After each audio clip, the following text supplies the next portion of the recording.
तो दोस्तों, आपको पता होगा कि मालदीव और भारत में समझौता पर बैठक हुई। इधर कनाडा, भारत और चीन को बताया कि विदेशी खतरा बहुत बड़ा है। जानते हैं इस खबर में कि कनाडा क्यों घबरा रहा है। तो भारत को खतरा बताने वाली रिपोर्ट में चेतावनी दी गई है कि विदेशी हस्तक्षेप कनाडा के लोकतंत्र को कमजोर कर रहा है।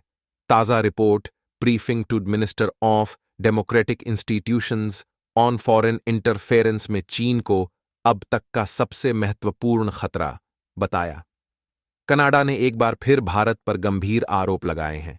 कनाडा ने अपनी धरती पर एक खालिस्तानी आतंकवादी की हत्या में दिल्ली की भूमिका का आरोप लगाने के महीनों बाद भारत को एक विदेशी खतरा बताया है, जो संभावित रूप से उनके चुनावों में हस्तक्षेप कर सकता है। भारत सरकार ने अभी तक कनाडा के ताजा आरोप पर प्रतिक्रिया नहीं दी है। यह आरोप कनाडाई सुरक्षा खुफिया सेवा ने ग्लोबल न्यूज द्वारा प्राप्त एक खुफिया रिपोर्ट में लगाया गया है। भारत और कनाडा के बीच संबंधों में तनाव उस वक्त आया था जब पिछले साल कनाडा के प्रधानमंत्री जस्टिन ट्रूडो द्वारा हरदीप सिंह निज्जर की हत्या में भारतीय भूमिका का दावा किया गया था। इसके बाद आरोपों और प्रत्यारोपों का जो दौर शुरू हुआ वो अब तक जारी है। हालांकि भारत ने कनाडा के शुरुआती आरोपों को सिरे से खारिज कर दिया था। भारत को खतरा बताने वाली रिपोर्ट में चेतावनी दी गई है कि विदेशी हस्तक्षेप कनाडा के लोकतंत्र को कमजोर कर रहा है। ग्लोबल न्यूज ने रिपोर्ट का हवाला देते हुए कहा कि विदेशी हस्तक्षेप पारंपरिक कूटनीति से अलग है, क्योंकि इसमें सार्वजनिक कथाओं और नीति निर्माण को प्रभावित करने के लिए गोपनीयता और धोखे का इस्तेमाल किया जाता है।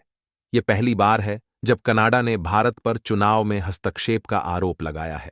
ये आरोप चीन और रूस पहले से ही झेल रहे हैं। ताजा रिपोर्ट के अनुसार briefing to minister of democratic institutions on foreign interference में चीन को अब तक का सबसे महत्वपूर्ण खतरा बताया गया है। दस्तावेज में पीपुल्स रिपब्लिक ऑफ चाइना का जिक्र करते हुए कहा गया है, हम जानते हैं कि पीआरसी ने 2019 और 2021 के संघीय चुनावों को गुप्त रूप से प्रभावित करने की कोशिश की थी। मीडिया ने कहा कि दस्तावेज के कुछ हिस्सों में केवल भारत और चीन का नाम सार्वजनिक किया गया है, जबकि इसका अधिकांश भाग काला कर दिया गया है। इसमें कहा गया है कि विदेशी हस्तक्षेप संप्रभुता, लोकतांत्रिक प्रक्रियाओं और मूल्यों को नष्ट करके कनाडा और कनाडाई लोगों को नुकसान पहुंचाता है। जय श्री राम।